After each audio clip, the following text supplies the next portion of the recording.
Hello quotes വേൾഡിൻ്റെ പുതിയൊരു വീഡിയോയിലേക്ക് എല്ലാവർക്കും ഒരിക്കൽ കൂടി സ്വാഗതം. അപ്പോൾ ഇന്നത്തെ വീഡിയോ ഒക്കെ വെച്ചാൽ ഒരു പ്രത്യേകതയുണ്ട്, ഒന്നല്ല 3 പ്രത്യേകതകൾ. അതിനകത്ത് ഒന്ന് എന്ന് പറയുന്നത് ഇന്ന് എൻ്റെ ബർത്ത്ഡേ ആണ്. അപ്പം മറ്റേന്നൊക്കെ വെച്ചാൽ മുന്നേയുള്ള ബർത്ത്ഡേ ഒക്കെ നമ്മൾ കേക്കൊക്കെ കട്ട് ചെയ്തിട്ട് ചെറിയ രീതിയിൽ സെലിബ്രേറ്റ് ചെയ്യാറുണ്ട്. പക്ഷേ ഇന്നത്തെ ബർത്ത്ഡേ നമ്മൾ അങ്ങനെ ആ ഒരു വിധ സെലിബ്രേഷനും ഇല്ല. നമ്മളിന്ന് ജസ്റ്റ് ഒന്ന് പുറത്ത് പോവുകയാണ്. പുറത്ത് എന്ന് വെച്ചാൽ അതാണ് രണ്ടാമത്തെ പ്രത്യേകത എന്ന് പറയുന്നത്.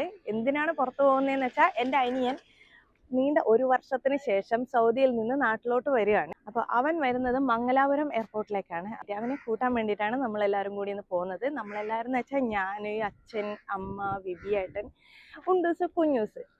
ഇതാണ് രണ്ടാമത്തെ പ്രത്യേകത. അപ്പോൾ ഇവരും കൂടി പോകുന്ന കാരണം കഴിഞ്ഞാൽ അവന് ഭയങ്കര പോകുന്നത് അവിടെ നിന്ന് കണ്ടു കഴിഞ്ഞാൽ അവന് ഭയങ്കര ഹാപ്പി ആവും. അപ്പോൾ അതുകൊണ്ടാണ് നമ്മളത് പറഞ്ഞിട്ടില്ല, അതൊന്ന് സർപ്രൈസ് ആക്കി വെച്ചിട്ടുള്ളത്.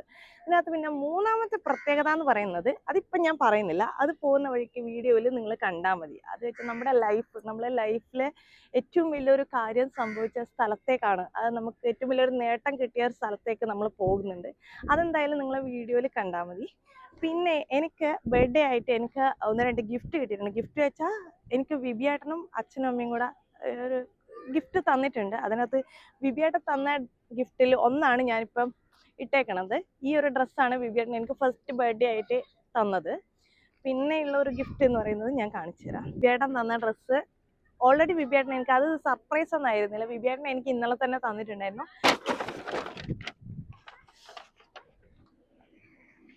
ഇതാ ഈ ഒരു ഡ്രസ്സാണ് വിബിയേട്ടൻ എനിക്ക് രണ്ടാമതായിട്ട് തന്നത്. പിന്നെ എനിക്ക് അച്ഛനാണ് എനിക്ക് ഇപ്രാവശ്യം മറ്റെല്ലാ പിറന്നാളിനും എനിക്ക് സർപ്രൈസ് തരുന്നത് വിബിയേട്ടനാണ്. പക്ഷെ ഇപ്രാവശ്യം എനിക്ക് സർപ്രൈസ് തന്നത് അച്ഛനാണ് കേട്ടോ. ഇതെനിക്ക് അച്ഛൻ തന്നതാണ്. ഇതുവരെ ഞാനത് ഓപ്പൺ ആക്കിയില്ല. അപ്പം ഞാൻ ഇതിപ്പോൾ ഓപ്പൺ ആക്കാൻ പോവാണ്. എന്താണ് ഇതിനകത്ത് എന്നുള്ളത് എനിക്ക് കറക്റ്റ് അറിയില്ല. അപ്പം നമുക്ക് നോക്കിയാലോ. എന്തോ ഡ്രസ്സ് തന്നെയാണ്.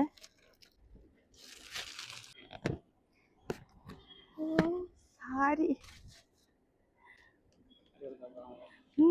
സൂപ്പർ കളറ്, നല്ല അടിപൊളി. എൻ്റെ ഫേവറേറ്റ് കളർ സാരിയാണ് കേട്ടോ. അച്ഛൻ എനിക്ക് അങ്ങനെ സാരി ഒന്നും വാങ്ങി തരാറില്ല. അച്ഛൻ എപ്പോഴും എനിക്കിങ്ങനെ ഫ്രോക്ക് അല്ലെങ്കിൽ ചുരിദാർ അങ്ങനെയില്ല, അല്ലെങ്കിൽ ടോപ്സ് അങ്ങനെ എന്തേ വാങ്ങി തരുള്ളൂ. ഇതിപ്പം ആദ്യത്തെ പ്രാവശ്യമല്ല, ഇതിപ്പോ എനിക്ക് അച്ഛൻ സാരി വാങ്ങി തരുന്നത് രണ്ടാമത്തെ തവണ കേട്ടോ. എൻ്റെ ഫേവറേറ്റ് കളർ, അടിപൊളി സാരി. ബർത്ത്ഡേക്ക് കിട്ടിയ ഗിഫ്റ്റൊക്കെ ഓപ്പൺ ആക്കിയതിന് ശേഷം നമ്മൾ നേരെ പോയിട്ടുണ്ടായിരുന്നത് നമ്മൾ ചായോത്ത് ശ്രീ മഹാവിഷ്ണു ക്ഷേത്രത്തിലേക്കാണ് കേട്ടോ.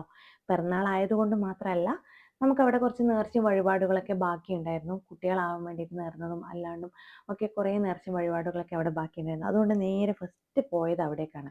സാധാരണഗതിയിൽ അമ്പലത്തിലേക്കൊക്കെ പോകുമ്പോൾ രാവിലെ പോകണം, പക്ഷെ നമ്മൾ അവിടെ എത്തിയിട്ടുണ്ടായിരുന്നത് ഉച്ചക്ക് ഒരു 12 മണിയൊക്കെ ആകുമ്പോഴാണ് കേട്ടോ. അതുകൊണ്ട് തന്നെ നമുക്ക് അകത്ത് കയറി തൊഴാനും പറ്റിയിട്ടുണ്ടായിരുന്നില്ല കേട്ടോ. പുറത്തുനിന്ന് ജസ്റ്റ് നമുക്ക് തിരിച്ചു പോരേണ്ടി വന്നു. തിരിച്ചു പോകുന്നില്ല, പുറത്ത് നല്ലൊരു ആൽത്തറയും ആൽമരമൊക്കെ ഉണ്ട്. അവിടെ കുറച്ച് നേരം ഇരുന്ന് പിള്ളേരെയൊക്കെ കളിപ്പിച്ചിട്ട് അതിനുശേഷമാണ് നമ്മൾ തിരിച്ച് യാത്ര ചെയ്തത് കേട്ടോ.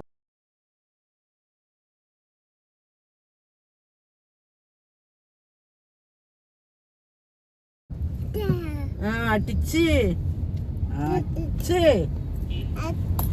അടിച്ച്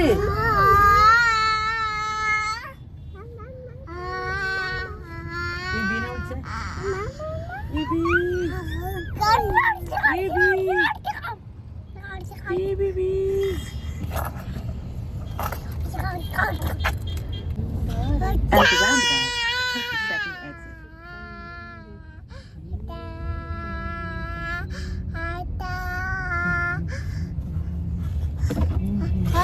ഇപ്പം നിങ്ങൾ ഈ കണ്ടു കഴിഞ്ഞത് കുഞ്ചുറുവിൻ്റെ കലാപരിപാടികളാണ് കേട്ടോ. അപ്പം നമ്മളിപ്പോൾ പോയിക്കൊണ്ടിരിക്കുന്നത് ഞാൻ ആദ്യം പറഞ്ഞ മൂന്നാമത്തെ കാര്യത്തിലേക്കാണ് കേട്ടോ. അവിടേക്ക് കൊണ്ടുപോകാൻ വേണ്ടി കുറച്ച് സ്വീറ്റ്സ് വാങ്ങാൻ വേണ്ടിയിട്ട് പോയതായിരുന്നു ബേക്കറിയിൽ. അവിടെ എത്തിയപ്പോഴത്തേനും അച്ഛനും മോളും കൂടി അവിടെയില്ലേ കൂൾ ഡ്രിങ്ക്സ് ഒക്കെ എടുത്തിട്ട് ഡിസ്പ്ലേ ചെയ്യാനുള്ള പരിപാടിയായിരുന്നു. അപ്പോൾ സ്വീറ്റ്സ് ഒക്കെ വാങ്ങിച്ചിട്ട് മെല്ലെ നമുക്ക് അങ്ങോട്ട് നടക്കാമെന്ന് വിചാരിച്ചിട്ട് പോവാണ് കേട്ടോ. ഓൾറെഡി അമ്മേനെയും ഉണ്ടൂരും അവിടെ ഡ്രോപ്പ് ചെയ്തിട്ടാണ് നമ്മൾ സ്വീറ്റ്സ് വാങ്ങാൻ വേണ്ടി പോയത്. അപ്പോൾ ഇതാ ഞാൻ പറഞ്ഞ മൂന്നാമത്തെ സ്ഥലം എത്തിക്കഴിഞ്ഞു കേട്ടോ. Dream flower hospital, Kasaragod. നമ്മളെ നമ്മളാക്കിയ ഒരു സ്ഥലം എന്ന് തന്നെ പറയാം കേട്ടോ. ശരിക്കും നമ്മുടെ ജീവനും ജീവിതവും ഒക്കെ തിരിച്ചു തന്ന ഒരു ഹോസ്പിറ്റലാണ് കേട്ടോ. കല്യാണം കഴിഞ്ഞ് കുറേ വർഷം കഴിഞ്ഞിട്ടും കുട്ടികളാവാതിരിക്കുമ്പോൾ ഉണ്ടാകുന്ന ഒരു വിഷമം അത് എത്രത്തോളം വലുതാണെന്നുള്ളത് പറഞ്ഞറിയിക്കാൻ പറ്റില്ല. അത് അനുഭവിച്ച ആൾക്കാർക്ക് മാത്രമേ അതിൻ്റെ വേദന എത്രത്തോളം വലുതാണെന്നുള്ളത് മനസ്സിലാവുള്ളൂ. ആ ഒരു അനുഭവത്തിലൂടെ ഒരുപാട് 6 വർഷത്തോളം കടന്നുപോയ ആളാണ് കേട്ടോ ഞാൻ. എന്നാൽ ആ ഒരു വേദന എനിക്ക് എന്നേക്കുമായിട്ട് മാറ്റി തന്ന ഒരു ഇടാണിത്. അതുകൊണ്ട് തന്നെ എനിക്ക് അത്രയും പ്രിയപ്പെട്ട ഒരിടവും എനിക്ക് അത്രയും പ്രിയപ്പെട്ട ആൾക്കാരുമാണ് ഇവിടെ ഉള്ളത്. കുറേ നാൾ മുന്നേ തന്നെ അവിടെ ഒന്ന് പോകണം, ഇവിടെയുള്ള ആൾക്കാരെയൊക്കെ കാണണം, സംസാരിക്കണം എന്നൊക്കെ ഭയങ്കര ആഗ്രഹം ഉണ്ടായിരുന്നു. പക്ഷെ എന്നാൽ ഇപ്പോഴാണ് അതിനുള്ള ഒരു സമയം ഒത്തു വന്നത്. ഇവിടേക്ക് കയറി ചെല്ലുമ്പോൾ ശരിക്കും എൻ്റെ ഫാമിലിയിലോട്ട് കയറി പോകുന്നൊരു സന്തോഷമായിട്ടാണ് എനിക്ക്.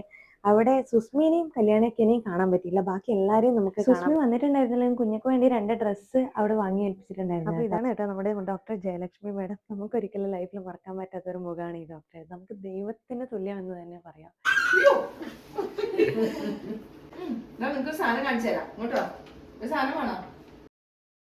അങ്ങനെ കുറേ നാളിന് ശേഷം എല്ലാവരെയും കണ്ട് സംസാരിച്ച് ഭയങ്കര ഹാപ്പി ആയി കേട്ടോ. കുറേ നാളിന് ശേഷം എല്ലാവരെയും കണ്ടപ്പോൾ പറഞ്ഞറിയിക്കാൻ പറ്റാത്ത അത്ര ഹാപ്പിയായി. അപ്പോൾ എല്ലാവരോടും ടാറ്റ ബൈ ബൈ ഒക്കെ പറഞ്ഞ് നമ്മൾ അവിടെ നിന്ന് ഇറങ്ങി. പിന്നീട് നമ്മൾ നേരെ പോയത് ഹോട്ടലിലോട്ടാണ് കേട്ടോ.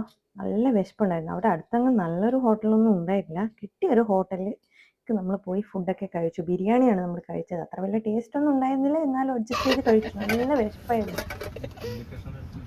ഞാൻ വീട്ടിൽ നിന്ന് ഇഡലിയും ചമ്മന്തിയും കുഞ്ഞക്ക് വേണ്ടിയിട്ട് എടുത്തിട്ട് വന്നിട്ടുണ്ടായിരുന്നു. ഇഡലിയും ചമ്മന്തിയും കുഞ്ഞൂസിനും കൊണ്ടും ഭയങ്കര ഇഷ്ടമാണ് കേട്ടോ. അതുകൊണ്ട് അതിനിടയിൽ അവർക്കും അത് കൊടുത്ത് അവരും നല്ല ഉറക്കമായി. ഉച്ചയൂണൊക്കെ കഴിഞ്ഞ് നമ്മൾ വീണ്ടും മംഗലാപുരത്തേക്കുള്ള യാത്ര തിരിച്ചു ഗൈസ്. പിന്നെ വഴിയിൽ ഒരു വൈകുന്നേരം ആയപ്പോൾ ഒരു ഹോട്ടലുണ്ട്. അപ്പോൾ അച്ഛനും മോനും കൂടി വിശക്കുന്നെന്ന് പറഞ്ഞിട്ട് കയറിയിട്ടുണ്ടായിരുന്നു. കയറിയിട്ട് നല്ലൊരു ഗീ റോസ്റ്റ് ഒക്കെ കഴിച്ചു എന്ന് പറഞ്ഞു. ഗീ റോസ്റ്റ് കുഴപ്പമില്ല, നല്ല ടേസ്റ്റ് ഉണ്ടെന്ന് പറഞ്ഞുകൊണ്ട് തന്നെ ഞാനും ഒരു ഗീ റോസ്റ്റ് കഴിക്കാമെന്ന് വിചാരിച്ചിട്ട് അവിടെ കയറിയിട്ടുണ്ട്. പറഞ്ഞതുപോലെ തന്നെ ഗീ റോസ്റ്റ് സൂപ്പർ ആയിരുന്നു. പക്ഷേ പറഞ്ഞിട്ട് കാര്യമില്ല, അതിൻ്റെ കൂടെ കിട്ടിയ ചമ്മന്തിയും സാമ്പാറും ഒരു വക്ക കൊള്ളത്തില്ലായിരുന്നു, വായിൽ വെക്കാൻ കൊള്ളില്ലായിരുന്നു.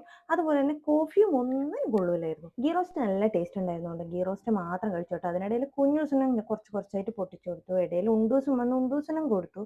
പിന്നെ അവിടെയൊക്കെ ഓടി നടന്നു. നമ്മൾ പോകുന്ന വഴിക്ക് ഇവിടെ പനമ്പൂർ ബീച്ചിൽ വന്നിട്ടുള്ള കേട്ടോ കുട്ടൻ, എൻ്റെ അനിയൻ എയർപോർട്ടിൽ എത്തുമ്പോഴത്തേനും 8 മണിയൊക്കെ ആവുമെന്ന് പറഞ്ഞിട്ടുണ്ടായിരുന്നു. അപ്പൊ അതുവരെ അവിടെ പോയിട്ട് വെറുതെ കുത്തിയിരിക്കണ്ടല്ലോ വിചാരിച്ചിട്ട് നമ്മൾ ബീച്ചിൽ വന്നിട്ടുള്ള കേട്ടോ. അച്ഛനമ്മയും കുണ്ടൂസിനെയും കുഞ്ഞൂസിനെ എടുത്തിട്ട് നേരത്തെ അങ്ങോട്ട് പോയി. ഞാനും ബിബേട്ടനും പോകുന്നത്ര. അപ്പൊ വാ നമുക്ക് പോലെ. നല്ല തിരക്കാണ് കേട്ടോ ബീച്ചില്, വൈകുന്നേരം ആയോണ്ട്.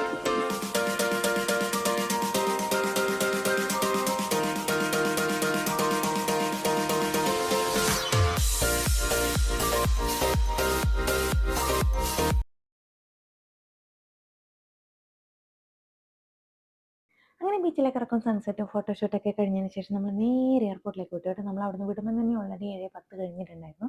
8:15 ഫ്ലൈറ്റ് ലാൻഡ് ആവുമെന്ന് പറഞ്ഞിട്ടുണ്ടായിരുന്നു. അതുകൊണ്ട് നമുക്കധികം സമയമില്ലാത്തതുകൊണ്ട് നമ്മൾ വേഗം പോയിട്ടുണ്ട്. ഫ്ലൈറ്റ് ഇറങ്ങി വന്നിട്ട് അവനെ അവിടെ ലഗേജും കൊണ്ട് വെയിറ്റ് ചെയ്യിപ്പിക്കുന്നത് മോശമല്ലേ. നമ്മൾ അവിടെ ഇവിടെയും കറങ്ങി വരും. മോശമല്ലേ എന്ന് മാത്രമല്ല, നമ്മളൊരു സർപ്രൈസും കൊണ്ടല്ലേ പോകുന്നത് അല്ലേ. അപ്പോൾ അതൊക്കെ കുളായി പോലെ എന്ന് വെച്ചിട്ട് പിന്നെ അധികം വെച്ച് താമസിച്ചില്ല, വേഗം പോയിട്ടുണ്ടായിരുന്നു. പക്ഷേ കിടപ്പുറത്തിരിക്കാൻ നല്ല സുഖം ഉണ്ടായിരുന്നു കേട്ടോ. ആ ഒരു ടൈമിൽ കുറച്ച് നേരം കൂടി ഇരിക്കണം എന്നൊക്കെ ഉണ്ടായിരുന്നു. പക്ഷേ കാര്യമില്ലല്ലോ, പിന്നീട് ഒരു ദിവസം പോകാനായിരുന്നു നമ്മൾ നേരെ പോയി. എൻ്റെ ദൈവമേ, അവിടെ എത്തുമ്പോഴത്തേനും ഒന്നും പറയണ്ട, ഉണ്ടൂസിനും കുഞ്ഞൂസിനും സ്വർഗം കിട്ടിയ ഫീലായിരുന്നു കേട്ടോ. ഫുൾ ഓടിച്ചാടി, അവർക്ക് ഇത്രയും സ്ഥലം ഓടിച്ചാടിയായിരിക്കും. അവർക്ക് കൂടി കാണുമ്പോഴത്തേനും അവർക്ക് എന്താന്ന് പറയേണ്ടതെന്ന് അറിയില്ല. ഫുൾ ഓട്ടവും ചാട്ടമൊക്കെ ആയിരുന്നു കേട്ടോ. നമ്മുടെ കയ്യിൽ കിട്ടുന്നേ ഉണ്ടായിരുന്നില്ല. ഒടുക്കം ഒരു നായ്ക്കുട്ടീനെ കണ്ടപ്പോഴാണ് കേട്ടോ നമ്മുടെ കയ്യിലോട്ടൊന്ന് കയറി വന്നത്. അവർക്ക് നായി എന്ന് വെച്ചാൽ കുക്കുവാണ്. കുക്കു എന്ന് വെച്ചാൽ നമ്മുടെ വീട്ടിൽ വളർത്തുന്ന കുട്ടി നായിയാണ് കേട്ടോ. അത്രയും തിരക്ക് പിടിച്ച് ഓടി ചെല്ലുമ്പോഴത്തേനും ഫ്ലൈറ്റ് ഡിലേ ആയിരുന്നു കേട്ടോ. ഒരുപാട് നേരം അവിടെ നമ്മൾ വെയിറ്റ് ചെയ്യേണ്ടി വന്നു. ഇവരെയും കൊണ്ടൊരു സ്ഥലത്ത് ഇങ്ങനെ വെയിറ്റ് ചെയ്യാന്ന് വെച്ചാൽ കഷ്ടമുള്ള പരിപാടിയാണ് കേട്ടോ. പക്ഷെ ഇതാ കുറേ നേരത്തെ കാത്തിരിപ്പിന് ശേഷം ഇതാ കുട്ടൻ ഇറങ്ങി വന്നിട്ടുണ്ട്. ഞാൻ ഈ ഒരു യൂട്യൂബ് ചാനൽ തുടങ്ങിയതിന് ശേഷം കുട്ടൻ ആദ്യമായിട്ടാട്ടോ നാട്ടിൽ വരുന്നത്. അതുകൊണ്ട് തന്നെ എൻ്റെ ഒരു വീഡിയോസിലും എൻ്റെ കുട്ടനില്ല. ഇപ്പം ഇതാദ്യമായിട്ടാണ് എൻ്റെ യൂട്യൂബ് ചാനലിൽ ഒരു വീഡിയോയിൽ കുട്ടൻ വരുന്നത്. പക്ഷെ അവിടെ നമ്മളെല്ലാവരും അത്ഭുതപ്പെടുത്തിയ ഒരു കാര്യം എന്ന് പറഞ്ഞു കഴിഞ്ഞാൽ കുഞ്ചുറും എല്ലാവരുമായിട്ട് പെട്ടെന്ന് മിങ്കിളാവുന്ന ഒരു ടൈപ്പാണ്. പക്ഷേ ഉണ്ടൂസ് അങ്ങനെയല്ല. പക്ഷെ അവിടെ നേരെ ഓപ്പോസിറ്റാണ് സംഭവിച്ചത് കേട്ടോ. ഉണ്ടൂസ് പെട്ടെന്ന് അവനുമായിട്ട് കമ്പനി. കുഞ്ചുറു അവനെ കണ്ടത് ഒറ്റ കരച്ചിൽ കരഞ്ഞു. കുറേ നാൾ കൂടിയിട്ട് കാണുന്നില്ല, അതിൻ്റെതായ ഒരു സന്തോഷം എല്ലാവരും ഫേസിൽ കാണാനുണ്ട് കേട്ടോ. യാത്ര കഴിഞ്ഞ് വന്നതിൻ്റെ നല്ല ക്ഷീണം അവനുണ്ടായിരുന്നു കേട്ടോ. അതുകൊണ്ട് നമ്മൾ പെട്ടെന്ന് ലഗേജൊക്കെ വണ്ടി കയറ്റി നേരെ വീട്ടിലേക്ക് വിട്ടിട്ടുണ്ടായിരുന്നു. പോകുന്ന വഴിക്ക് ചെറിയൊരു തട്ട് കടന്നു. അപ്പോൾ അവിടെ കയറിയിട്ട് നമ്മൾ ഫുഡൊക്കെ കഴിച്ചിട്ടുണ്ട്. അപ്പോൾ ഇന്നത്തെ എൻ്റെ ഈ വീഡിയോ ഇഷ്ടപ്പെടുന്നുണ്ടെങ്കിൽ ലൈക്ക് ചെയ്യാനും സപ്പോർട്ട് ചെയ്യാനും മറക്കില്ല കേട്ടോ. അടുത്ത വീഡിയോയിൽ കാണുന്നവരെ അപ്പോൾ സീ ബൈ.